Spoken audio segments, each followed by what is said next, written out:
Hello everyone. In the previous class we discussed about Lebesgue integral of a bounded measurable functions over the measurable set of finite measure. Now we'll continue the discussion. Let us define analogous to the Riemann integral, upper and lower Riemann integral by considering two simple functions phi and psi, the numbers infimum integral psi over E where psi is greater than or equal to f, and supremum of phi where phi is less than or equal to f over E. Then the question arises when these two numbers are equal. The following theorem gives you the answer for that. The theorem says if f is a bounded function defined on a measurable set E with measure of E less than infinity, that is finite measure, then f is measurable if and only if these two numbers are equal for all simple functions phi and psi. Now let's prove this. Consider f is measurable.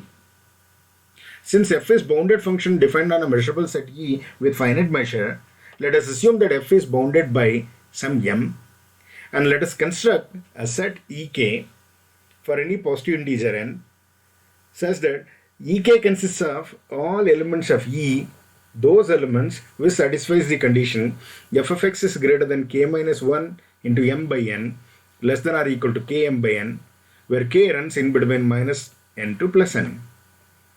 And because f is measurable, this set Ek is also measurable, and each of them are disjoint, and in fact their union is nothing but E.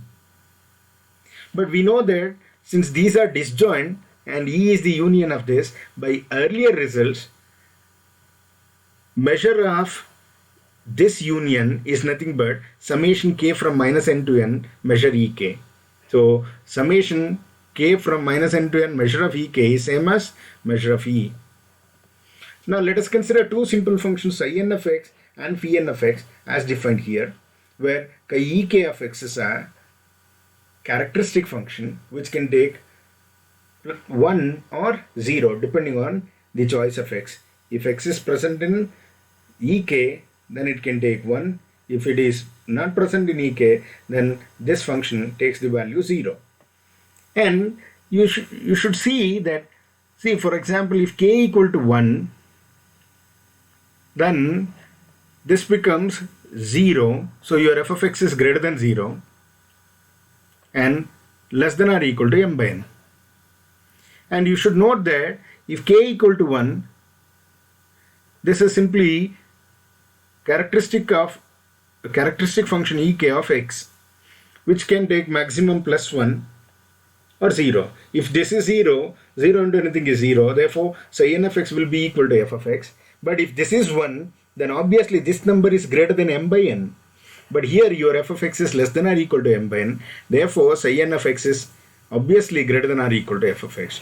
And similarly, if k equal to, if you put k equal to 1 here, it becomes 0. So 0 into anything is 0. So your phi n of x is 0 and your f of x is greater than 0.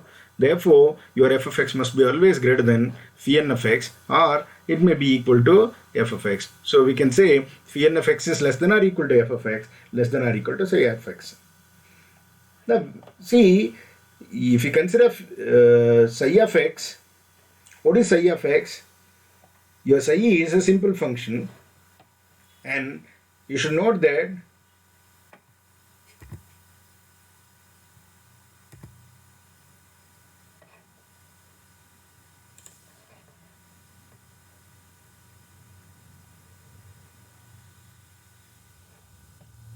psi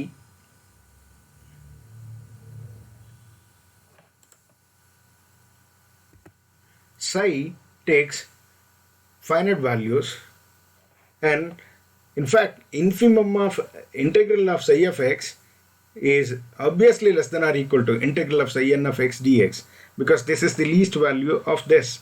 Therefore so infimum should be less than or equal to this. But by the earlier definitions, what is the integral of simple function psi n of x dx? Psi n of x dx is nothing but m by n into summation k from minus n to n, k into measure of this Ek. and supremum of integral phi of x, because you know that your phi is less than or equal to f. Here your phi n of x is less than or equal to f of x, and this is supremum of this. Therefore, obviously this is greater than or equal to integral phi n of x dx.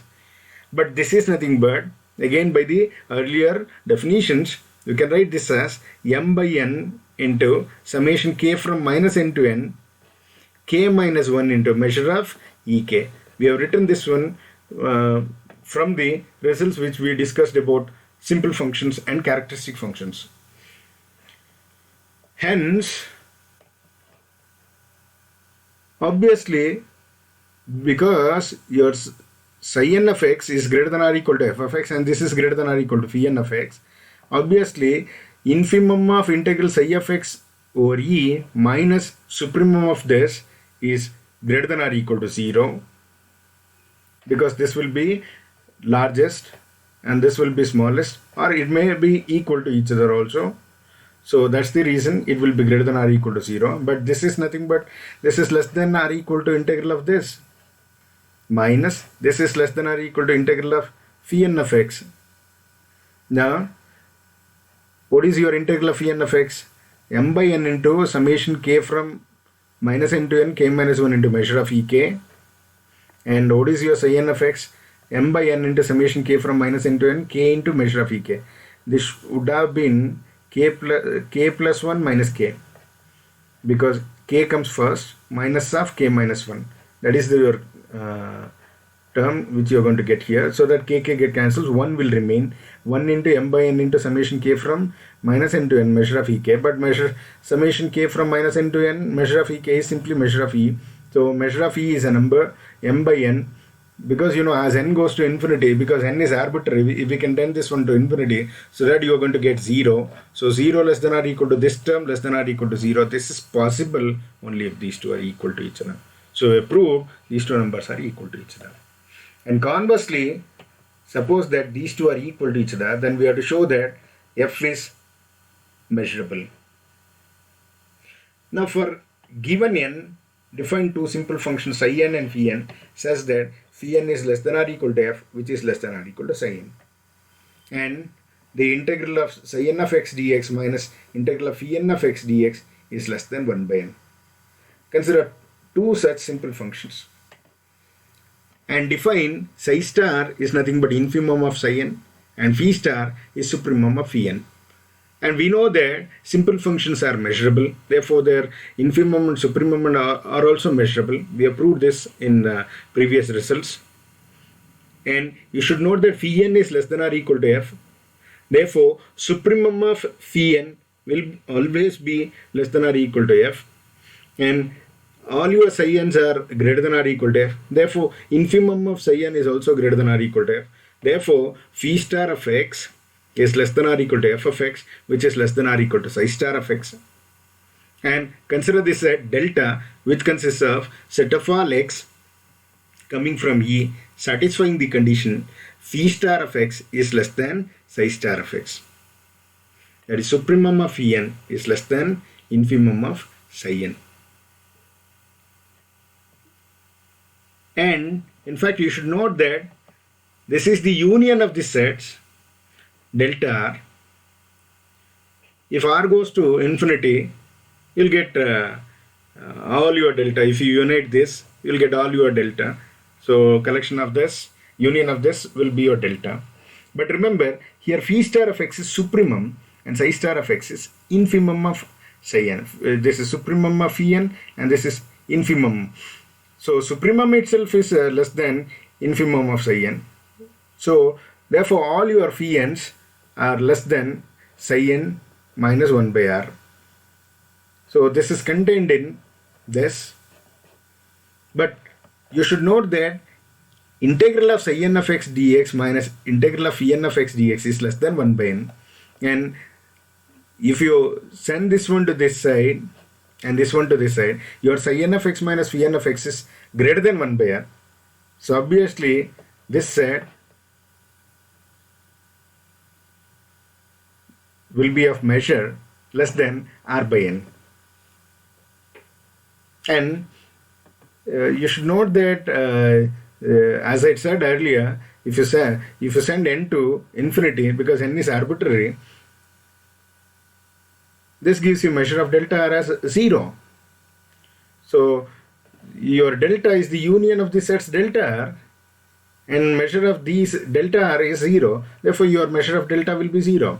If measure of delta is 0, that means your phi star of x is not less than psi star of x. So that means your phi star of x has to be greater than or equal to psi star of x. But we know that phi star of x cannot be greater than psi star of x. So your phi star of x must be equal to psi star of x. If that is equal, but we know that phi n is less than or equal to f, which is less than or equal to psi n. That implies that phi star equal to f, which is equal to psi star. But phi and psi are measurable, therefore f is also measurable. And this completes the proof. Now let us define, when will you say a function is Lebesgue integrable? If f is a bounded measurable function defined on a measurable set E with finite measure, the Lebesgue integral of f over E is given by integral of f over E is equal to infimum of psi of x dx over E for all simple functions psi greater than or equal to f. By the same way, you can use supremum also, supremum of integral phi of x dx over E, where phi is simple function satisfying the condition phi less than or equal to f. In fact, the following theorem gives you an idea that Lebesgue integral is in fact a generalization of the Riemann integral. Suppose f is a bounded function defined on closed interval a comma b, and f is Riemann integrable over closed interval a comma b, then f is measurable, and in fact it is nothing but the Riemann integral of integral a to b f of x dx is nothing but Lebesgue integral a to b f of x dx. Both are one and the same. And we knew that every step function is simple function. We have the lower Riemann integral is less than or equal to supremum of phi less than or equal to f integral phi of x dx. This should be simply a. And we knew that phi is less than or equal to f, but f is less than or equal to psi. Therefore, infimum of psi, where psi is greater than or equal to f, integral a to b psi of x dx. And this is obviously less than or equal to upper Riemann integral. This condition is satisfied in the earlier classes. And since f is Riemann integrable, lower and upper Riemann integral must be equal. If these two are equal, then these two are equal. If these two are equal, then by the above theorem, f is measurable. And you should note that lower Riemann integral is same as upper Riemann integral, which is equal to one of these, but that is nothing but integral a to b f of x dx.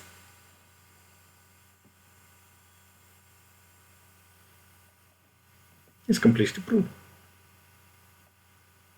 Now, next theorem is, suppose f and g are bounded measurable function defined on a set of finite measure, then we have to show that integral af plus bg over e is same as a into integral f over e plus b into integral over eg. And if f equal to g almost everywhere, then we have to show that their integrals are also same over e.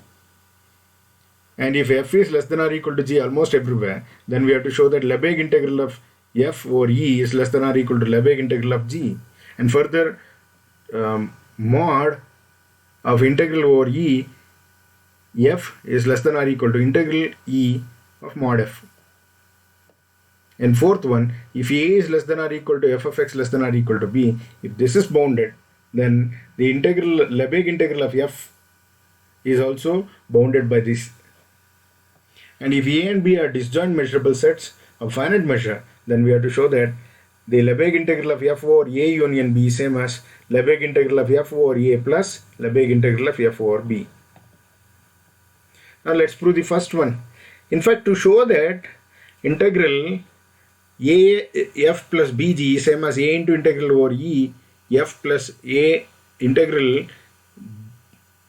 b into integral g over e will show that one by showing integral af over e is same as a into integral f over e plus integral f plus g over e is same as integral f plus integral g over e. And to show this, let us consider a simple function psi, and we know that if psi is simple, a psi is also simple,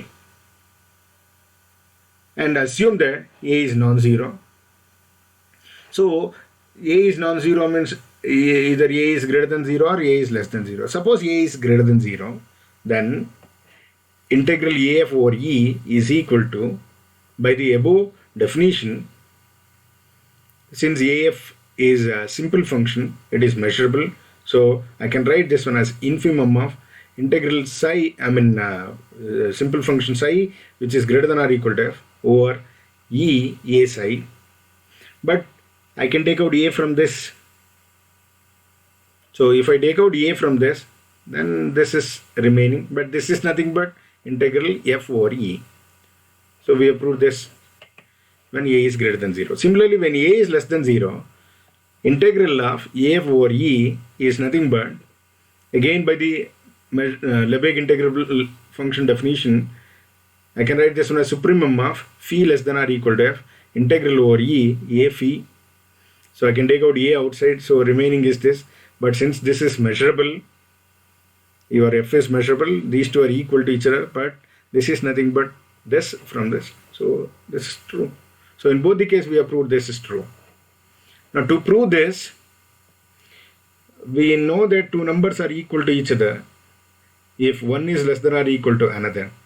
So we'll prove that. Let us consider two simple functions psi1 and psi2 such that your psi1 is greater than or equal to f and psi2 is greater than or equal to g.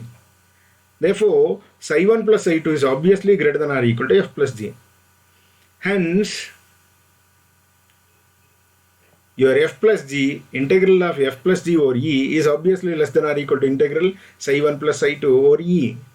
But since these are simple functions, this is nothing but integral over psi1 plus integral over psi2. We have proved this result in the previous classes. So we are going to get this. Now take the infimum on the right hand side, so that the infimum of this plus infimum of this, where psi1 is greater than or equal to f, and here infimum where psi2 is greater than or equal to g, but this is nothing but integral f over e, and this is integral g over e.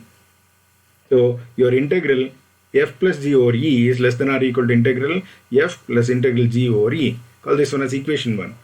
Now on the other hand, let us consider phi1 and phi2 are two simple functions which are not greater than f and g respectively. So your phi1 is less than or equal to f and phi2 is less than or equal to g. Therefore, their value, obviously phi1 plus phi2 is less than or equal to f plus g, and sum of two simple function is again a simple function.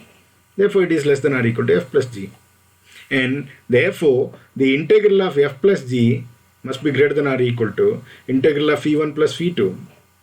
But by the simple function properties, we can write this one as phi1, integral of phi1 over e plus integral of phi2 over e. Now take the supremum.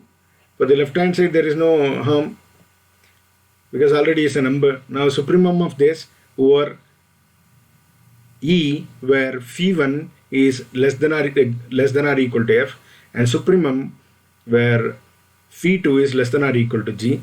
In fact, this is nothing but integral f over e, and this is nothing but integral g over e. So we have integral f plus g over e is greater than or equal to integral f over e plus integral g over e. Now from these two, where one is less than or equal to another, implies that these two are equal. Clubbing these two gives you the result of 1. And 2 can be proved very easily, because you know, to prove integral over f, integral f over e is equal to integral g over e whenever f is equal to g almost everywhere. Now, in fact, to prove this, we'll show integral f minus g over e is equal to 0 whenever f equal to g. You know that whenever f equal to g almost everywhere, f minus g is equal to 0 almost everywhere. Now let us assume psi is a simple function with the condition that psi is greater than or equal to f minus g. And your f minus g is 0 almost everywhere. Therefore, your psi is greater than or equal to 0 almost everywhere. Therefore, integral of psi over e is greater than or equal to 0 almost everywhere. But that implies that integral of f minus g is greater than or equal to 0. See, if you take infimum for this, obviously you're going to get this.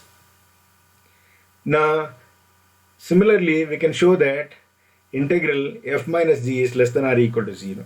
So, combining these two results, we can say that integral f minus g over e is equal to 0 if f equal to g almost everywhere. For this, you have to take phi. Now, the third result can be proved very easily simply by showing this. And we know that by the previous result that this is equal to 0 whenever this is equal to 0. In the same lines, you can show this. And the fourth one also follows from third one, because if f is less than or equal to g almost everywhere, then integral f is less than or equal to integral g. And we know that the measure of 1 over e, integral of 1 over e is nothing but measure of e. Use these two and you can show that the fourth one holds. And the last one, if a and b are disjoint measurable sets, we can write this one as the Lebesgue integral of f over a union b is nothing but integral of f characteristic function of a union b. So, but this is nothing but, we have proved this result in the earlier class, that this is nothing but characteristic over a characteristic function over b. So f into this, we can separate these two, so you're going to get this. But this is nothing but the line integral f, the Lebesgue integral f over a plus Lebesgue integral f over b. So we have proved all the conditions. This completes. Thank you.